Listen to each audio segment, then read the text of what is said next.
Hello, my name is Brant Hunt, and my channel is simply called Discerning What is True. Let me change something a little bit better here. Make it a little bit easier to see me. I'm going to be reading a particular book by Alvin Kuhn called Through Science to Religion today. So just bear with me as I get there. Today is the 19th day of May 2024.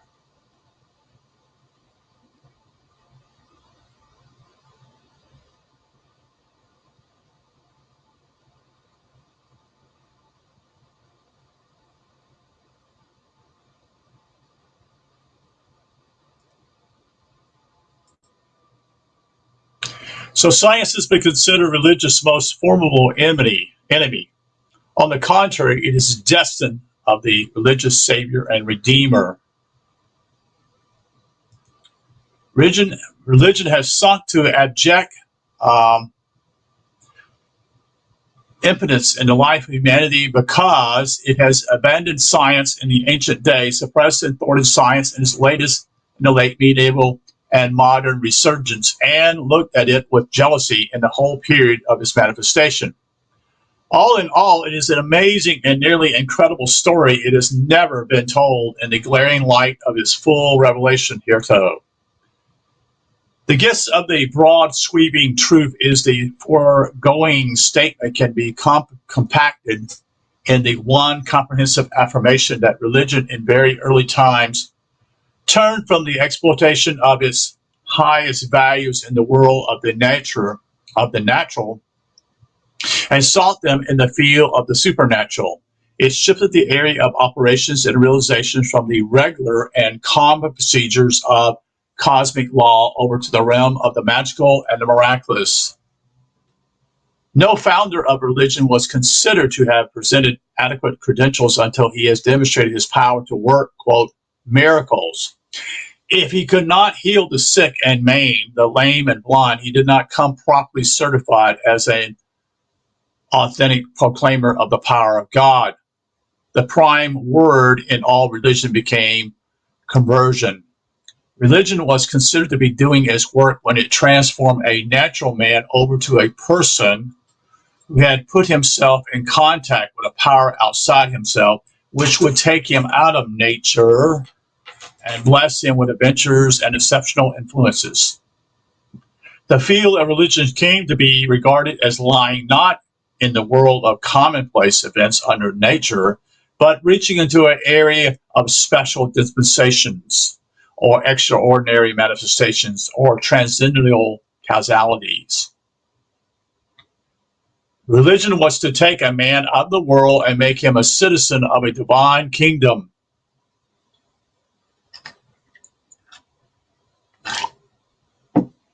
In which he would no longer be amenable to the currents and forces that affected the man of the natural world, but would enjoy the immunity from them along with a liberty stated by reverent scriptures to be the unique portion of the elect and redeemed. So you have to understand this whole twist of everything as going away from nature and being what we call supernatural, supposedly by religion.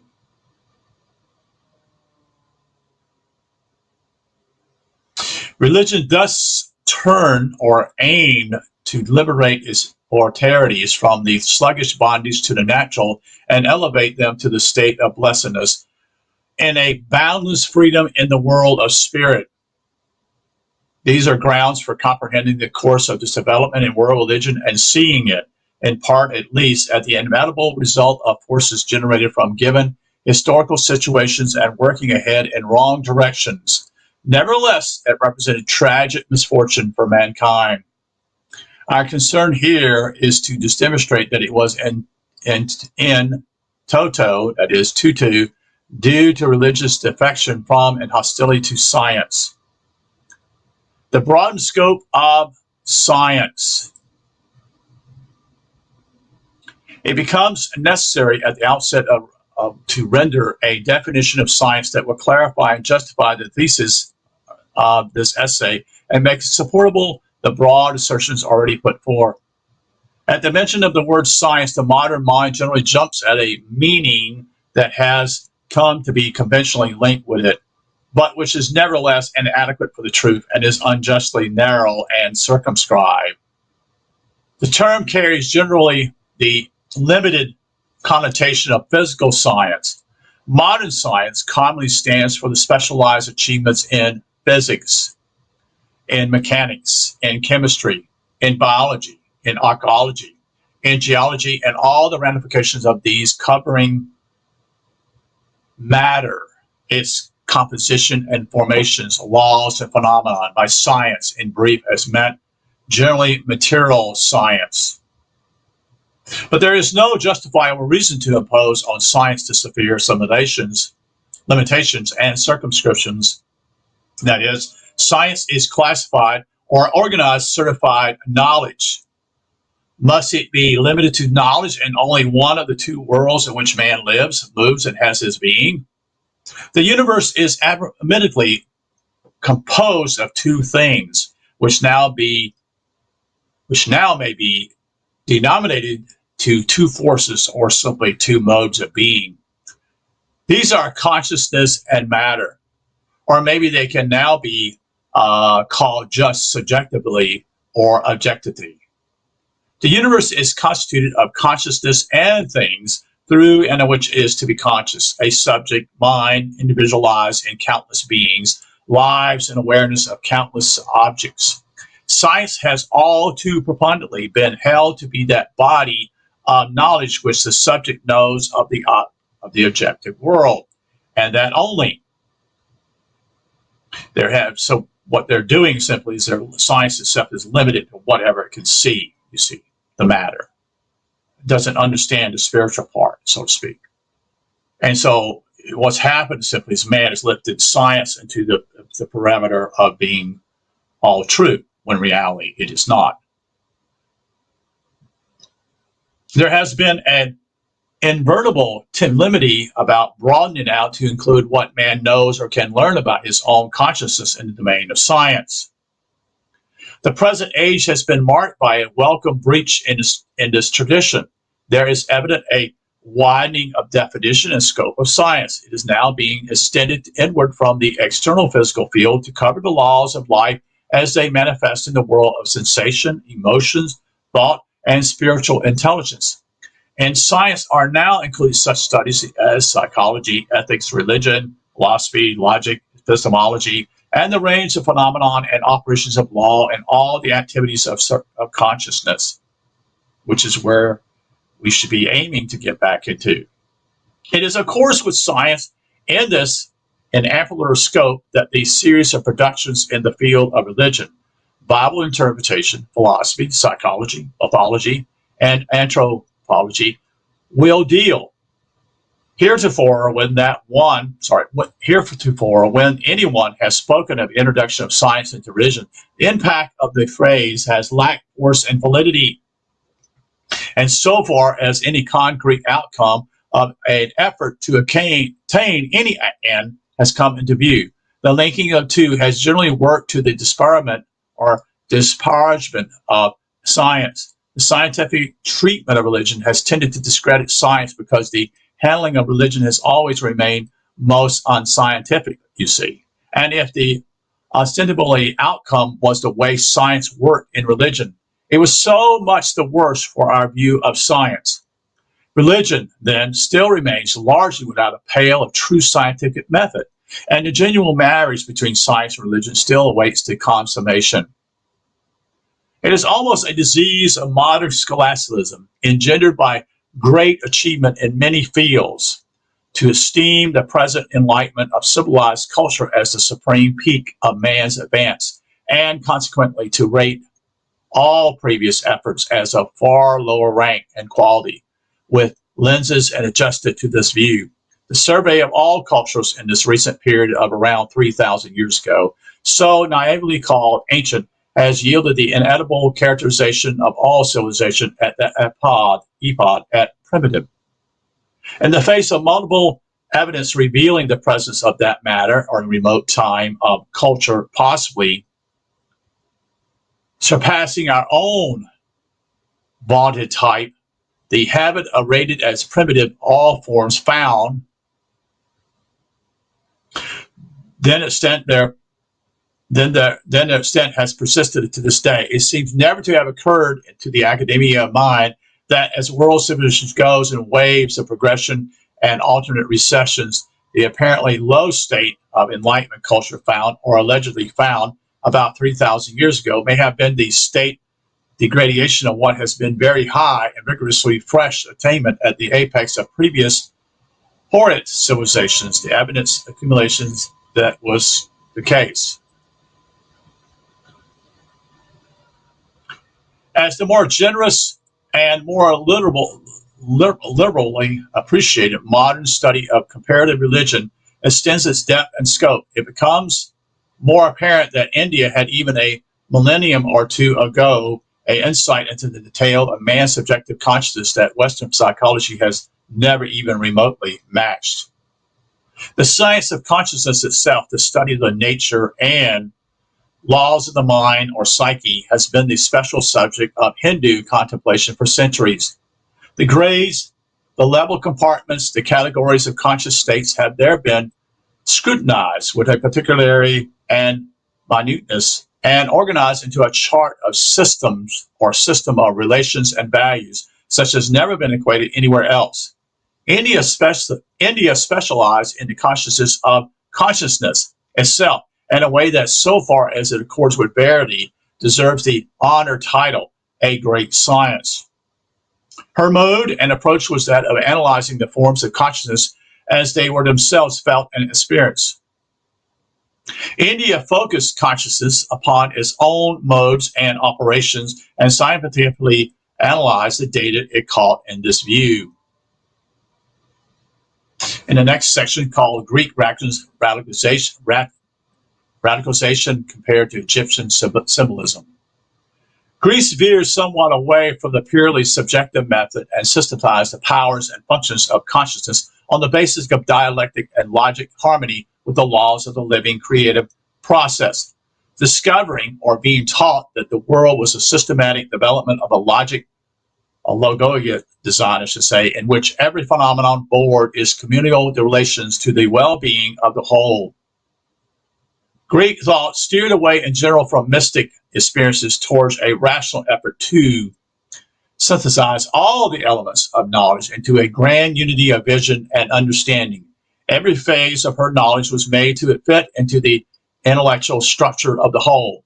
If the average unschooled American thinks that either of those, the Hindu or the Greek, lack profundity and organic complexity of the most amazing sort, he does, but restures his uncouth ignorance of what any student shortly finds out. If he can muster the accuracy to comprehend what he can read in such a volume as the 6 books of Proclus on the theology of Plato, or Aristotle Metaphysics de Amino concerning the soul, or Lamnidius Mysteries of the Egyptians, the Chaldeans, and the Assyrians, he would become aware that the ancients' envisionment of the problems of consciousness and religion embraced a range of scientific knowledge that by comparison reduced the profoundness of modern spiritual enterprise to verily childishness. Yeah, we have the idea today, my feedback here is that we have the idea, since we so-called call ourselves, we're living in a modern world, we have all these things that operate for us. We live in houses and we think that we're actually at the top of the pinnacle. In reality, we're not at the top of the pinnacle. All we are at the top of the pinnacle is what we call the outward manifestations of technology, so to speak. But we haven't grown spiritually, you see. And this is the stumbling block again. Another stumbling block for mankind is that he thinks that he's arrived. In reality, he's not anywhere near what others were in the past, you see. And look around you all on YouTube and look at the belief systems all out here of like flat earth and, there's a real Jesus, he really died on the cross, and all these, the diversity of all this. And you say to yourself, what is going on here? You see, and it's more than just these two little subjects. It's more than that. It's just simply is that they're all belief systems mainly.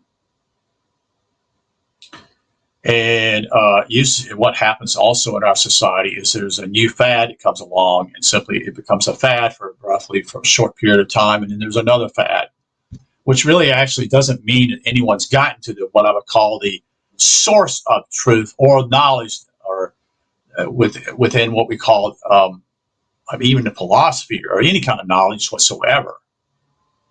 We're just chipping at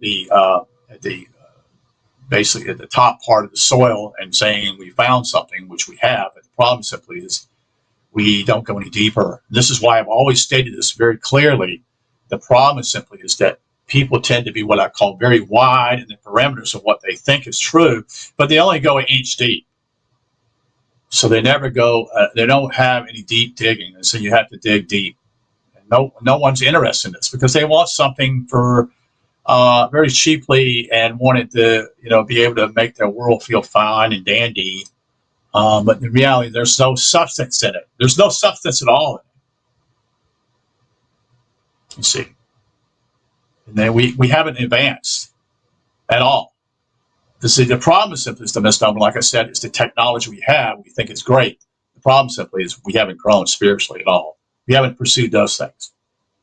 Anyway, but it is when we come to study the methodological approach of the ancient Egyptians that we come upon a basis for a science of man's life and consciousness, and introduces the modern mind hitherto undreamed of possibilities of re-injecting into religion its own primordial principles of a true science.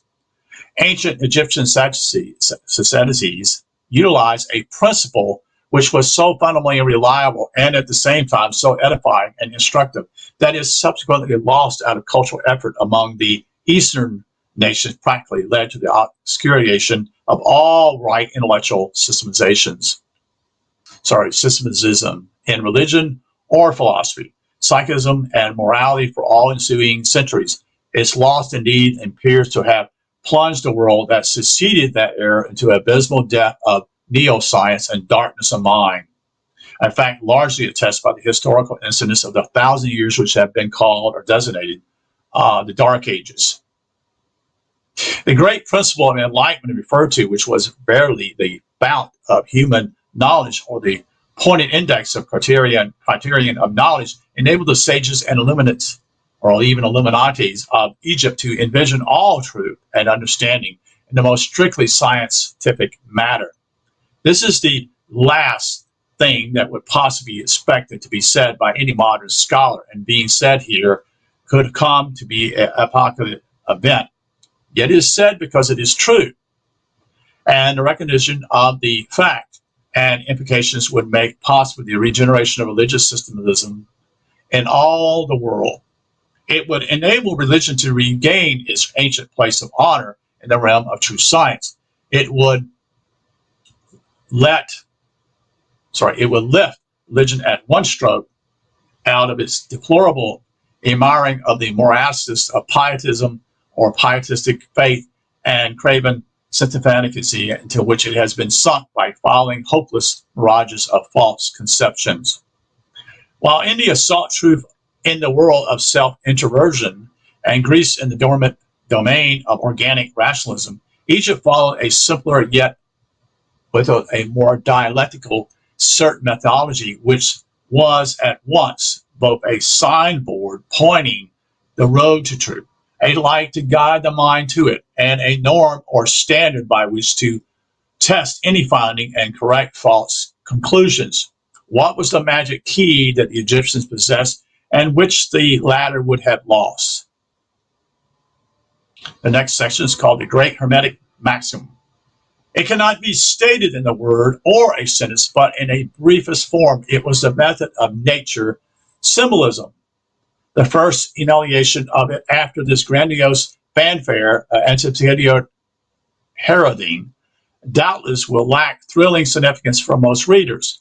Nature symbolism, that the general reader will feel like saying, is something for poets to toy with, or as Kipling repeats in his Jungle book, something nice but nubbly, end quote. That will lend itself well to poetic mood, to poetic fancy, but what can it contribute to science? How can it be more scientific than the Greek rationalism or Hindu mysticism?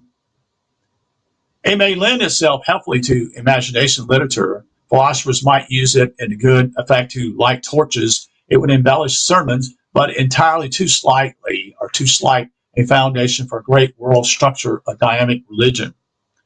But nothing reveals so categorically the poverty and the shallowness of modern cultural insights as does a judgment of this kind. It's partly evaluation of the thing that has been here named, quote, nature's symbolism. Is one of the most glaring evidence and marks of the still lingering night of those same medieval days, or what we call dark ages.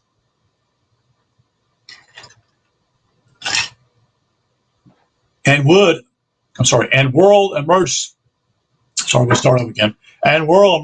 out of these murky shadows will come only when nature symbolism is restored to its once dominant place of Luciferian power in human thinking. It was the lowering sage of Egyptian wisdom, Hermes, dubbed thrice greatness by the Greeks, who announced in the first sentence of the famous Emerald Tablets of Hermes the great basic truth that is here in discussion. He wrote, quote, true without falsehood, certain and most true, that which is above is as that which is below, and that which is below is as this which is above, for the performance of the miracles of the one thing. And as all things are from one, by meditation of one, so all things have their birth from one thing by adaptation. The sun, S-U-N, is its father.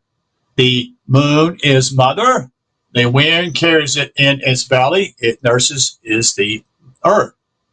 This is the father of all perfection, of consummation of the whole world. Its power is integrating, if it be turned into earth.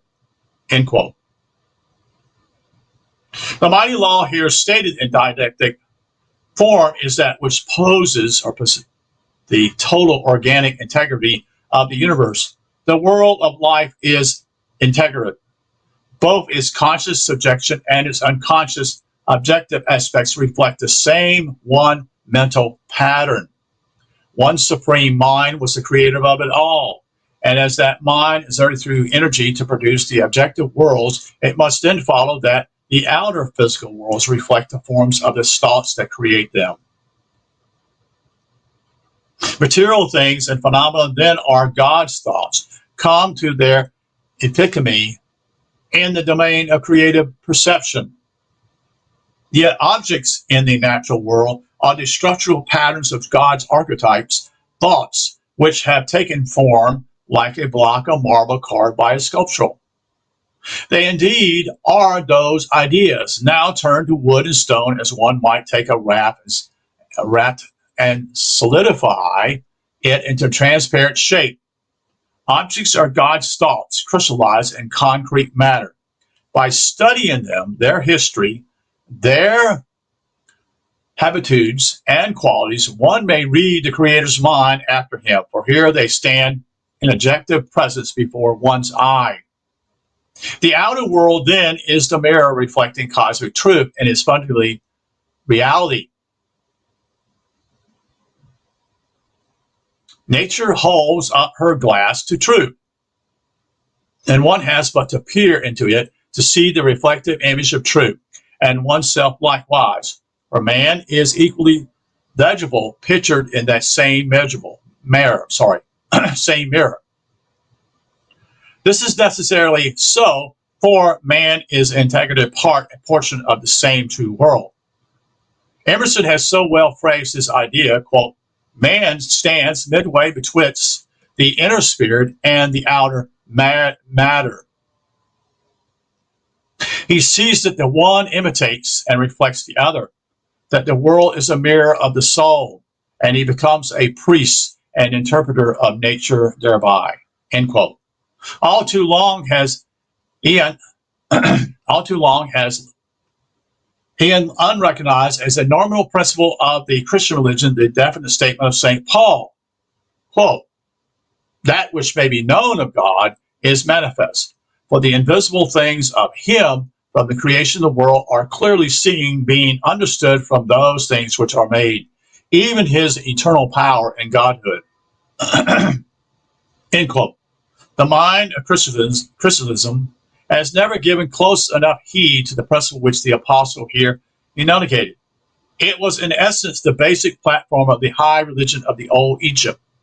Christianity has, in fact, never heard distinctly what he said, or if it had, it would not have displayed a total blank of exegetical and practical consequences of the knowledge and application of so mighty a principle incorporated in its own faith by its real founder. What he's saying is both simple and of transcendent momentousness at the same time.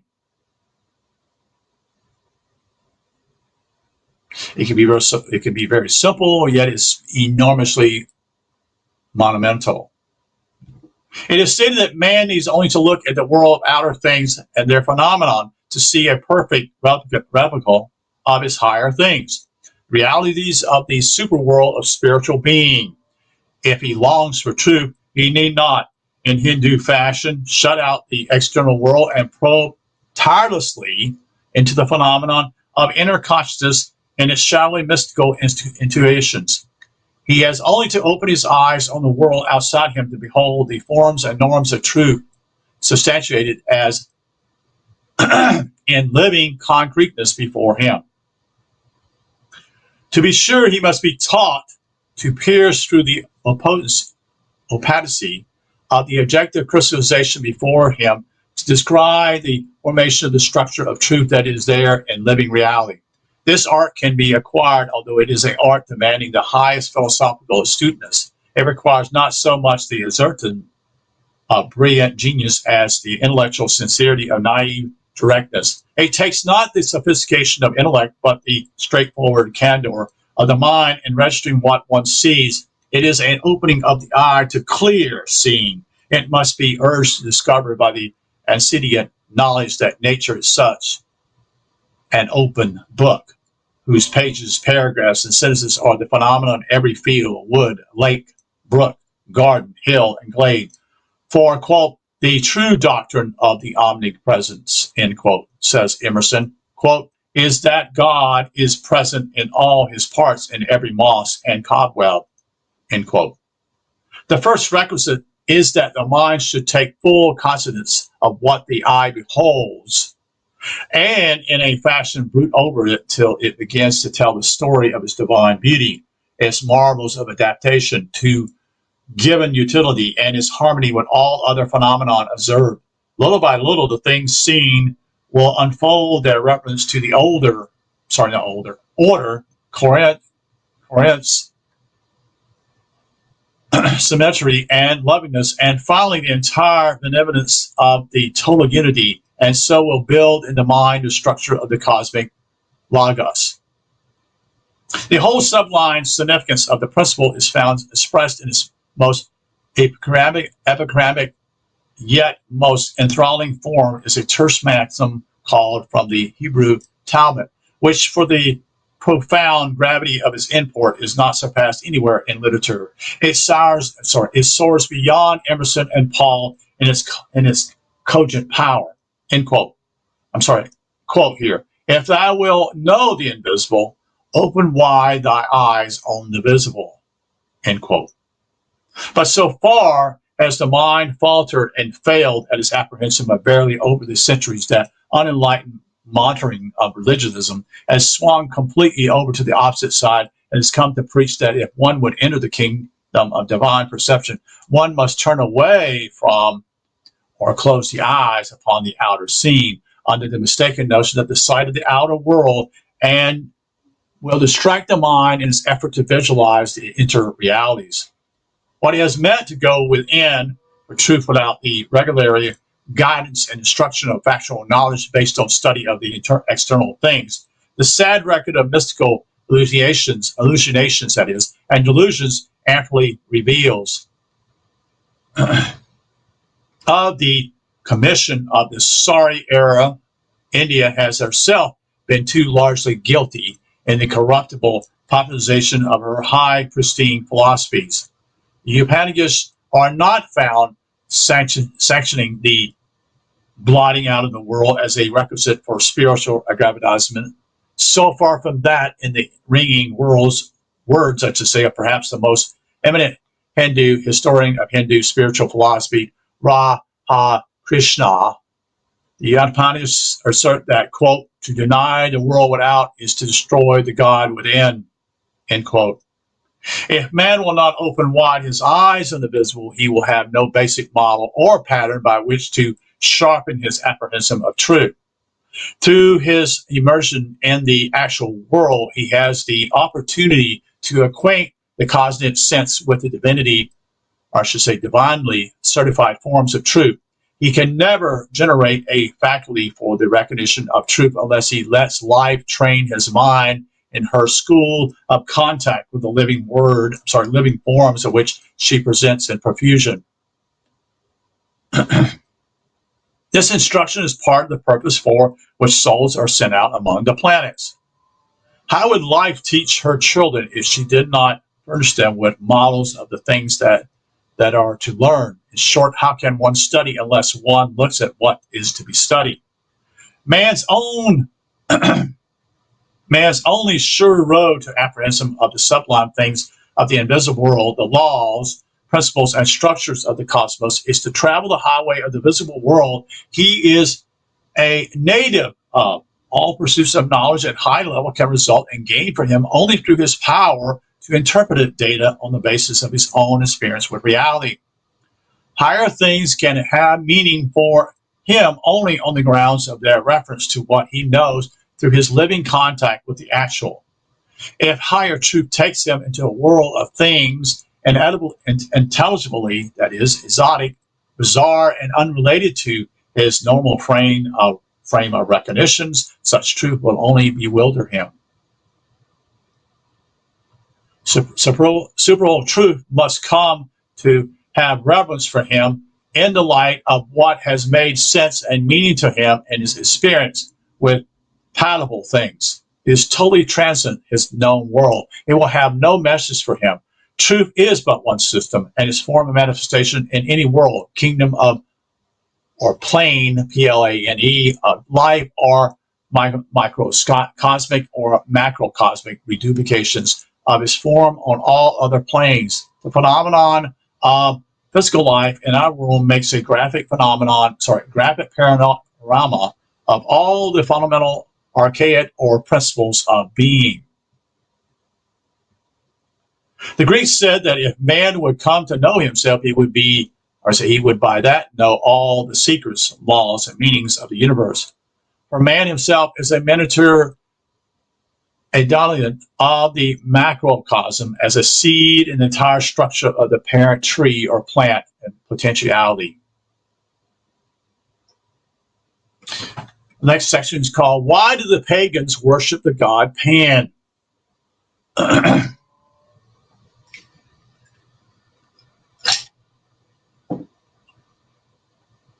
It is obvious that the Egyptians were conversant with the fundamental realization of the natural graphic forms of truth, for their religious literature not only abounds in zeotypes from nature, but the entire interpretation of their religious material is grounded on the application of the great Hermetic axiom of the likeness of the things above to the things below. As below in the physical world, so above in the non-nomadic, as in nature, so in the life of consciousness. The Canary has always prevailed in the Western world that the Egyptians worship animals. It was one of the choice jibes that the early Christians threw back at the pagans. Yeah, so sad that that's the way they think. Needless to say, it is a fundamental untruth. The sacrificial Egyptians never worshiped animals any more than the Christians worship the cross or the bread and wine in the communion service, only insofar as ignorance anywhere would stop at the symbol and not go behind it to catch the abstract idea it symbolized. Could it be said that humans have fallen to the degradation of worshiping animals, images, and fetish? The Egyptians concerned with animals had a loftier mode of profound contemplation of animal characteristics, natures, and habitudes acquainted the Egyptian mind with more or less all the underlying archaic or of what we call truth. The lives and nature of animals furnish a graphic model of how truth worked. Truth's procedure could be seen in the biology and living economy of the animals. Moreover, man in his advanced evolution summed up in his form and nature all these animal traits which were destined through association with the divine principle of his highest part to be raised to godlike beauty and thus to reveal their ultimate beneficence. The observation of animals furnished unfailing clues to the understanding of the science of man himself. For man, on his bodily side, was of animal origin, and the higher anthropia consisted of radiating the impact of the Christ growth in the human consciousness upon those basic animal constitutes in the human compound. Likewise, it was certain for centuries that the ancients deified and worshipped the forces of the vegetable kingdom, especially the so-called agricultural myth. The Greek mythology had Ceres, so-called goddess of grain or corn goddess, who died in the autumn and was resurrected in the spring. Hundreds of writers in Christendom have dilated upon these allegations of the ancients. They asserted that ancient religion rested basically on the corn myth. They worshipped the nature's powers that gave them their food. Likewise, these simple-minded folk adored the physical sun, S-U-N, as the central object of worship. Along with it, they held rites in worship of the moon and had their moon goddess from Diana to Lithia. They even worshipped certain of the great stars and constellations, Sirius, Orion, and the Great Bear.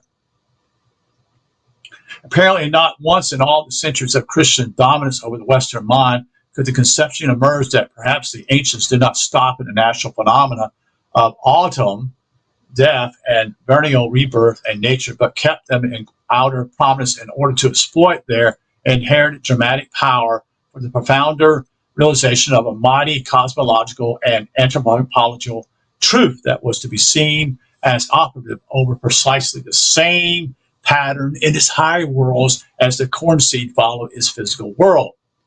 They saw that the corn cycle adumbrated the still mightier truth of the autumn death and spring resurrection of something far higher in cosmic rank than the grain of wheat, but which exactly like that grain had to descend into the underworld of earth to die in the autumn of its cycle and await the rising of the divine sun of righteousness to stir it out of dormancy to the glorious awakening to a new cycle of growth, that is springtime. Can the pagans be justly charged with nature worship any more than the Christians? For John, Paul, and Jesus himself resort time and again to the image of the death and resurrection of the seed as the basic analogy for incarnating the teachings of Christianity. Perhaps it is now to be realized with something of a shock to our present pride of superior knowledge that we have not yet caught what is the central fact of all religion, philosophy, and anthropology, that man's soul is in his body on precisely the same terms analogically considered as is a seed in the ground. Think about that again. His soul, that is man's soul, is in his body on precisely the same terms analogically considered as is a seed in the ground. Apparently, we have not yet waked to the fact that the relation of seed or plant to its soil is a permanent analog or paralog of the entire relation of man's divine to man's humane or human, of soul to flesh or spirit to matter. It is entirely likely, and the present series will demonstrate it on every page, that the Kuhn myth of the ancient time is the one lost key to the scientific understanding of all the Bibles, of all the religious habitudes of mankind, of all rituals and worship, theology, priestcraft, and ecclesiasticism in the life of man. The Egyptians did not worship animals, did not worship stars, did not worship trees or nature in any part.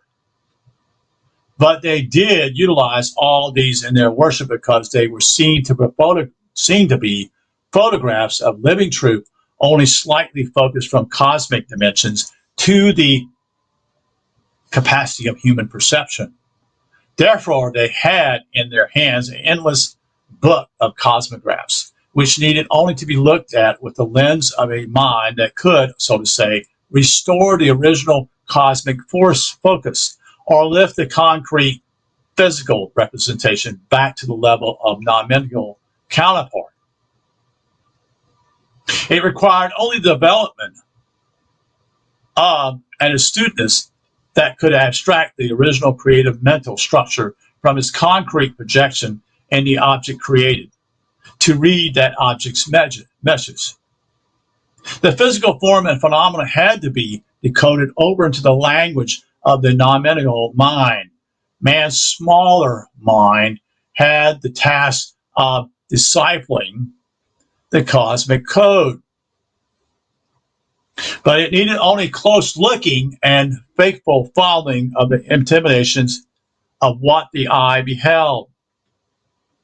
The, quote, tongues in trees, sermons and stories, books in running brooks, and God in everything, end quote, are the poet's figuration of this great fundamentalism.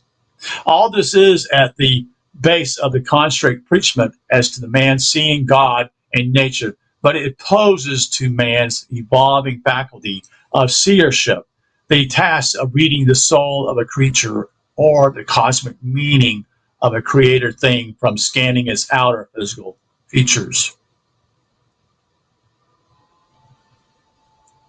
The Egyptians worked at the enterprise of knowing God and reading his mind after him by a close scrutiny of his handiwork. It is a simple axiom that one can read a craftsman's character, his mind, and soul from his work. God has put the same problem to his children. Quote, glorious are thy works in all the earth, O God, end quote, chants the psalmist. And if we are to any extent successfully in realizing the potentialities latent in our own natures in the ways of developing the seership that we let it be our common gift, our continual beholding the marvels of God's handiwork will cause something of the glory of his divinity to pass over and be reflected on our own faces. In full accord with this sentiment, there is found one of the most beautiful of all scriptural passages that is couched in the inspired language of St. Paul. Quote, for we all, with unveiled faces, beholding as in a mirror the glory of the Lord, are changed in the same likeness from glory to glory, end quote. And we cannot now fail to catch the profound meaning that should flash out to us from Paul's other statement that drawn us down here in the three-dimensional range of consciousness, we see all things in ourselves as in a glass darkly.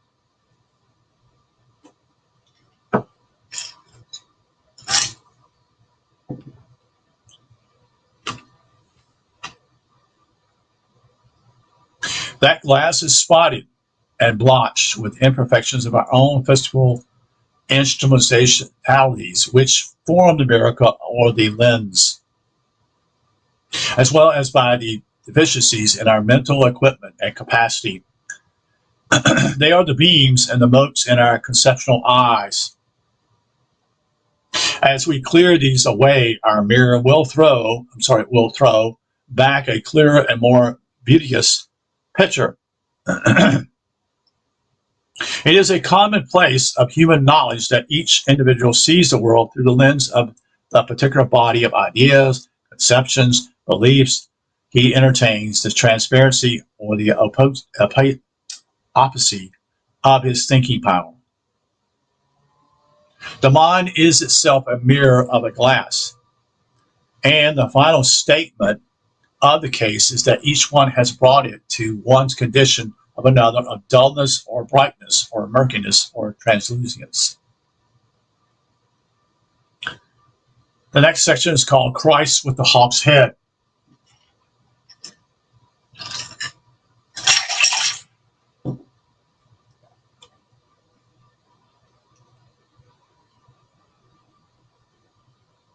It is astonishing, then, to reflect what a degree of lunacy the seers of ancient Egypt must have brought the mental lenses of their analogical perceptions.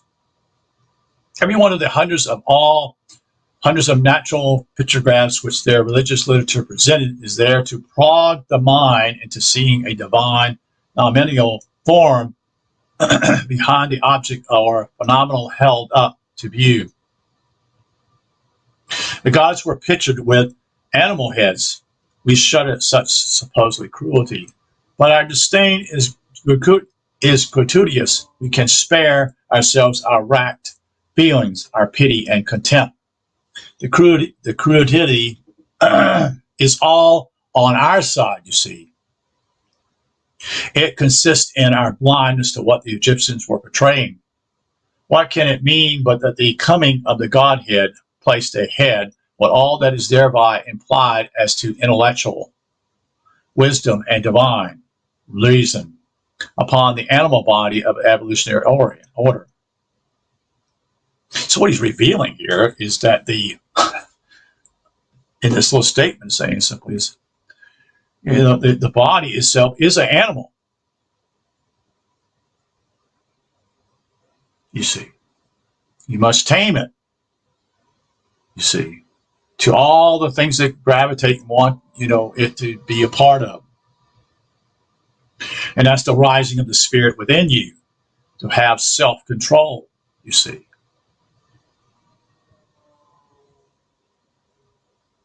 And most people don't have that. They don't have self-control.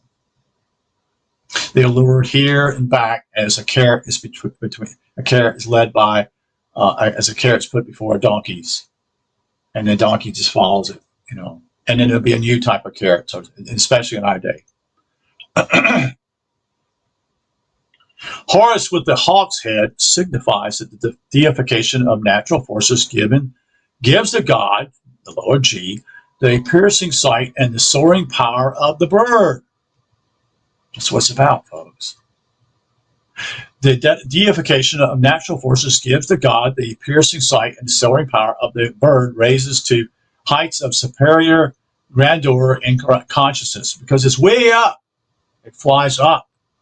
Are you well aware that almost all birds, especially the birds that eat prey, the first major item it eats that is dead are the eyes. And then it eats the organs of the meat, what's left over from something dead. Then it leaves because there's nothing else there it wants, because it's not going to benefit the hawk or the falcon or the eagle. This is what they go after, folks, a lot of times. Because the eyes themselves is strategically in a way for these high-flying birds of prey. They need eyes in order to find the prey that they're going to eat, in order for them to continue to live, and also to be able to see and use those organs for its benefit. You'll notice that these animals do that. That is the birds. The other ones you'll see, they're there on the ground and eating the flesh. Well, they don't fly that high, you see. So this will give you an illustration here. These powers of godhood being so far beyond man's common reach of apprehension, the only possible device of representation capable of giving a vivid suggestion of the reality was a symbol of the form of a creature that can soar so high and can see things far below with a marvel of vision. Thor with the head of an ibis, Anut with the dog's head, Sut with the jackal, Kepler as the beetle, Colomb as the ram, and the Uranius serpent gods all bespeak of patented forms of life or energy, which in itself stands a pictograph of intelligent cosmic functionalism raised to inconceivable scope and power.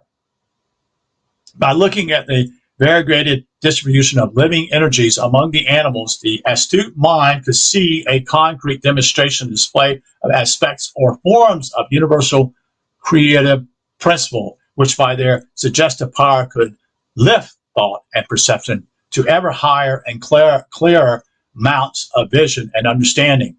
That's the concept here. That's the concept of the murals, or what we call the Egyptian writings of these animals, and we think, well, what are they doing here? This doesn't make any sense. Oh, yeah, it does make a lot of sense. A lot of sense.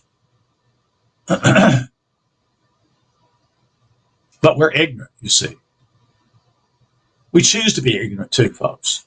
We choose to. You do have a free will. You have a choice. The animal characterizations was thus a reliable foreign picture of great universal truth.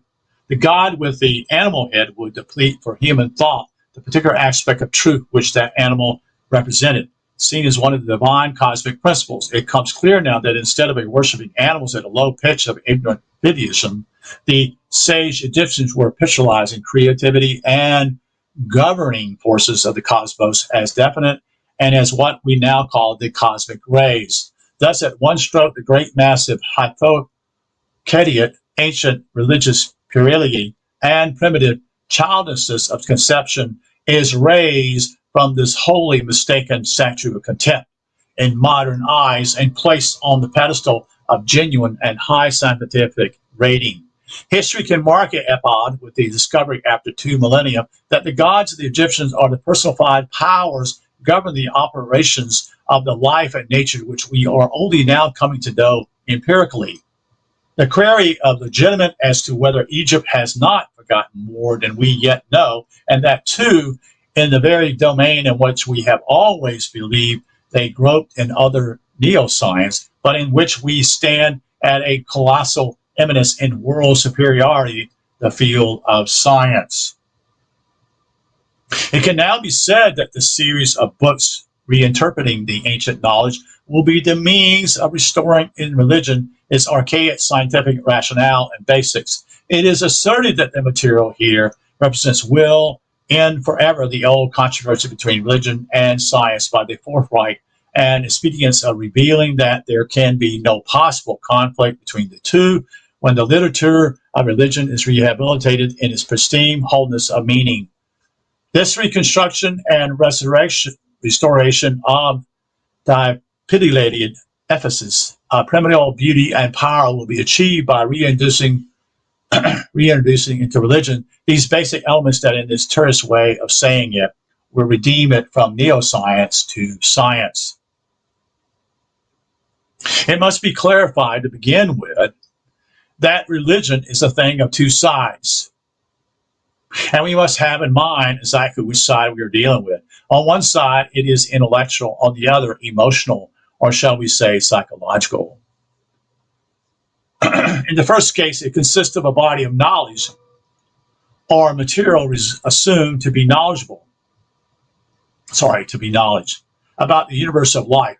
In the second case, it is the individual emotional and psychological reaction to the influence of that knowledge.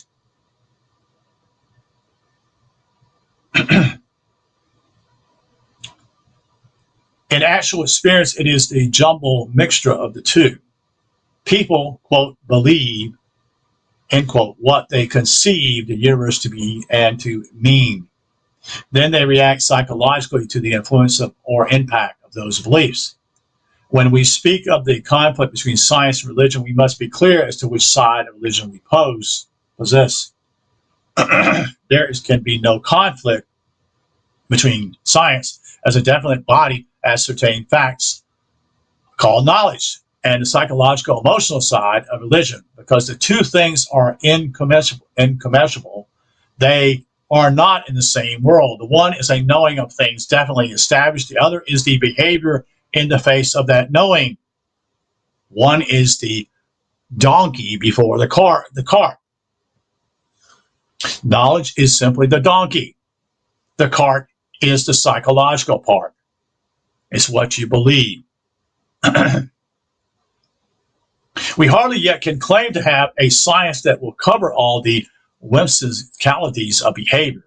Hardly any two people react to knowledge in exactly the same way. Psychology is struggling to establish certain patterns of motive and conduct, and has at last resorted to a search in the underworld of unconsciousness to locate them. They appear to be most illogical and impossible of classification.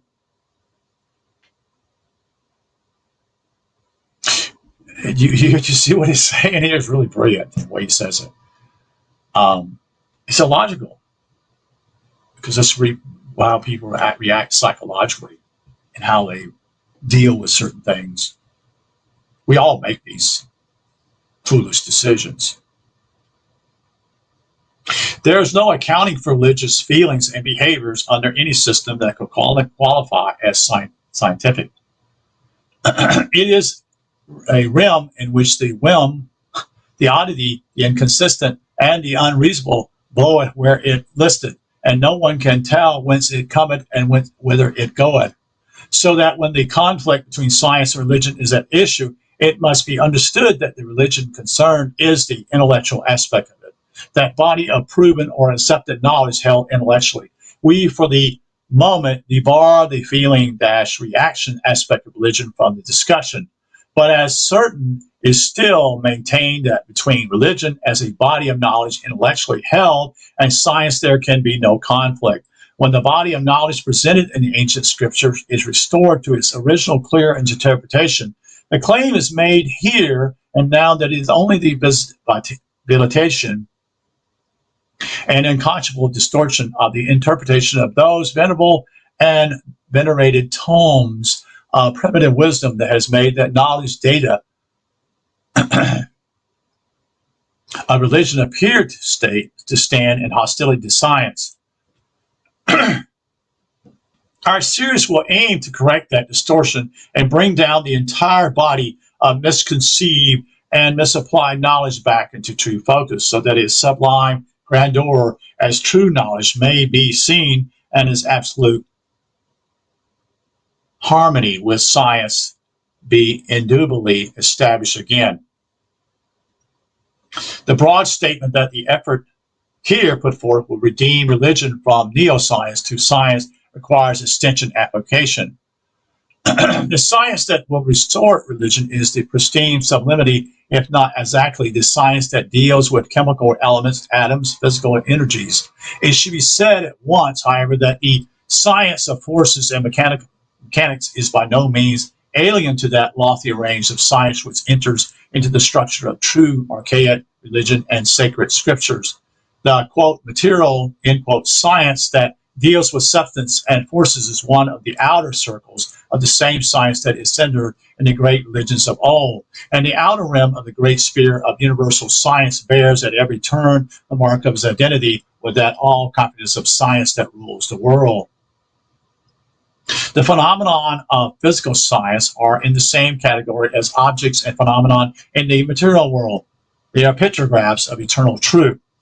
Had modern physics been further with the great Hermetic axioms that things above are as things below, they could have known beforehand that the moment they discovered the atom, they would have found it a miniature solar system in structure.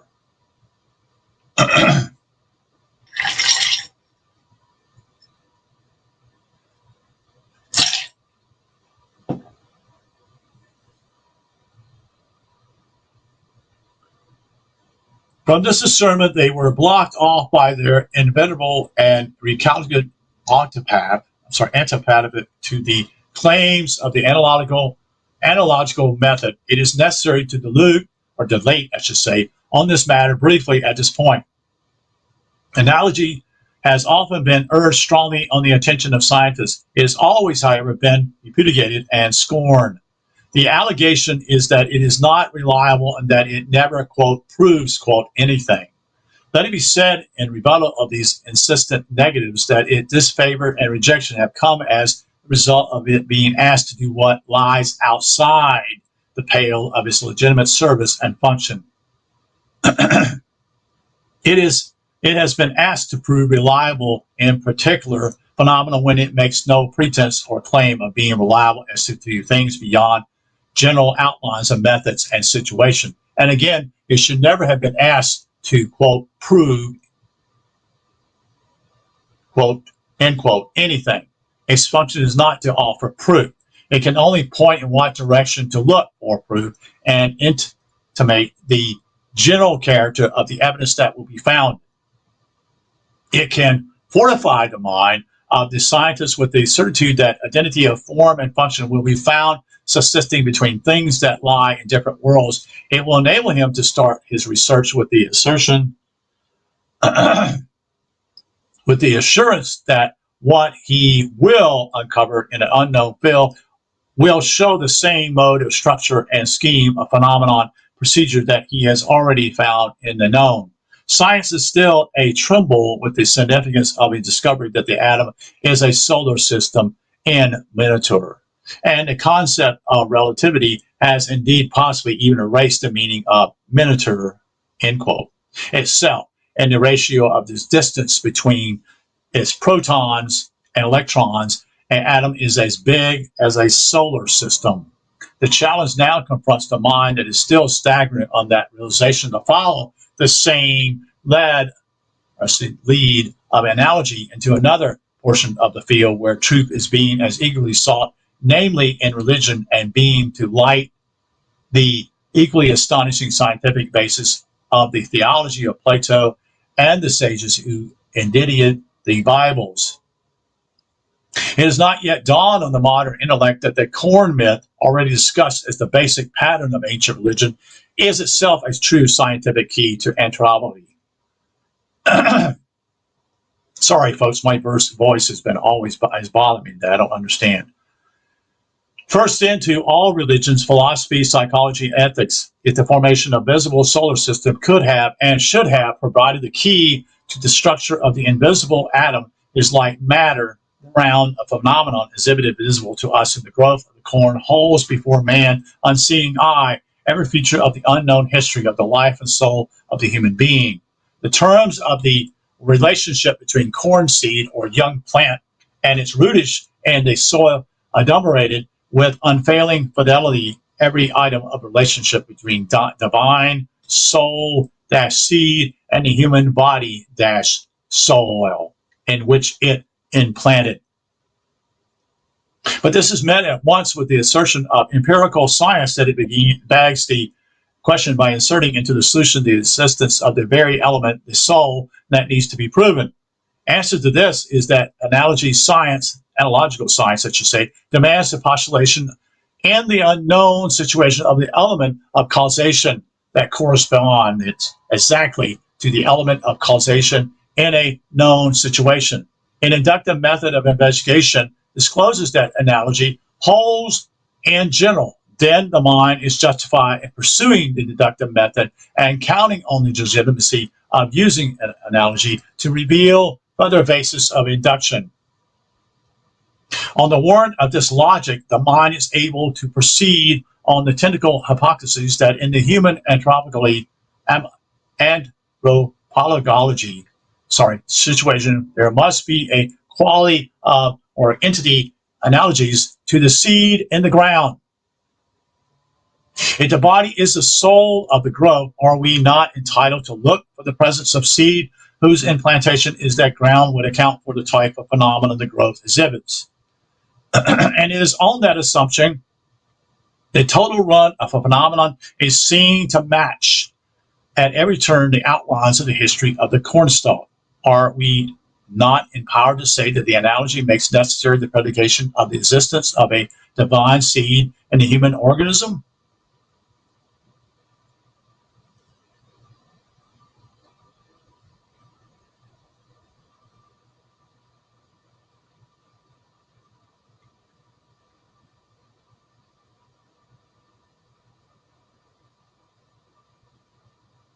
Is it here asserted then that the close study of the ancient religious systems, the Orphic, the Zoroastrianism, the Hermetic, the Pythagorean, the Platonic, and Neoplatonic, and others, reveals the traces of precise points of analogy between the data of the Kuhn myth and the life of the soul of man? If closer scrutiny was given to all the minutiae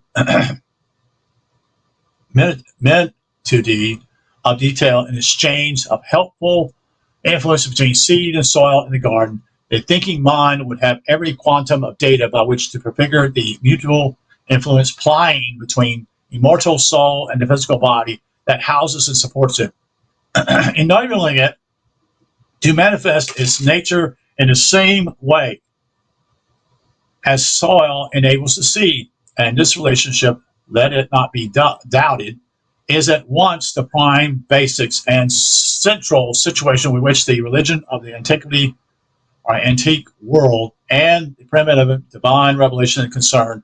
A knowledge of that analogical harmony is the key to the aphorism of all the tomes of sage antiquity. At this point, I'm going to stop since my voice is about at its day. So let's see what we got here. Bear with me.